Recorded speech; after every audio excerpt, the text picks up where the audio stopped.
Hey, I'm Zack, America's #1 expert on snacking for busy people. And today I am here with nutrition label video number 4. And this one is going to be all about the ingredients. So I'm probably going to have to break this up. But this video is going to be on sugar in the ingredients. Now, it's kind of weird. We have over 60 names for sugar in the American nutrition label language.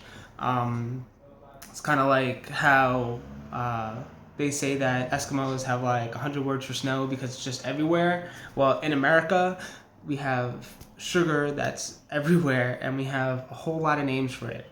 Now, the nutrition label, the ingredient list on nutrition labels work in order of most prevalent to least prevalent. So it's by order of volume in the actual food.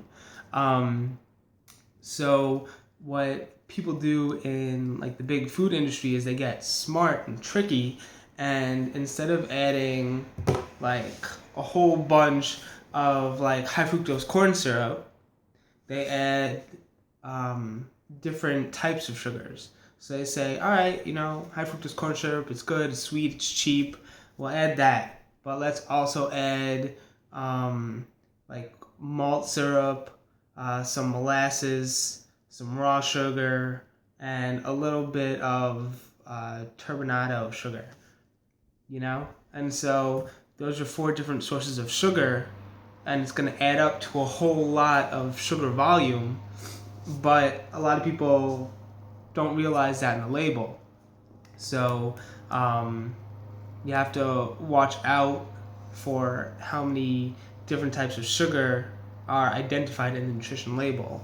And also, just because something sounds healthy, like date sugar, it's really just processed dates that it's just all like the sugar. And so anything that's going to be removing fiber, water, and nutrients is not necessarily healthier for you than another type of sugar.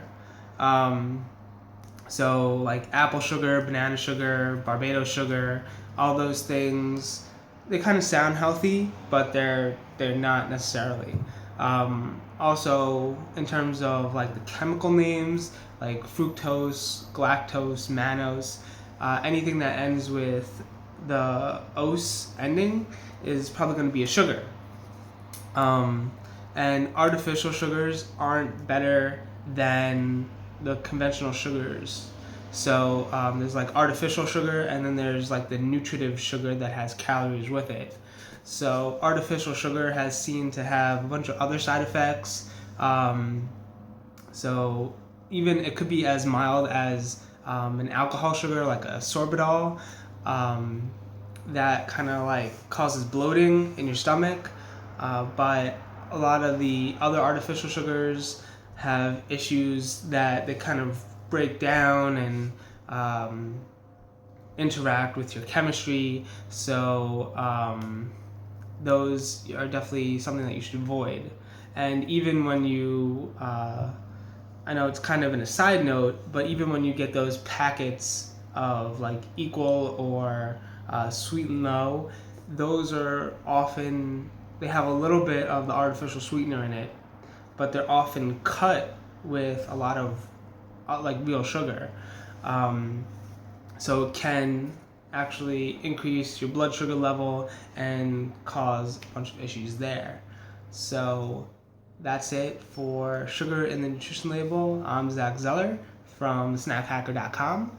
And if you like the video, give it a thumbs up. If you have any questions or comments, put those down below. And don't forget to subscribe to find out when I come out with new videos. Have a good one. Happy snacking.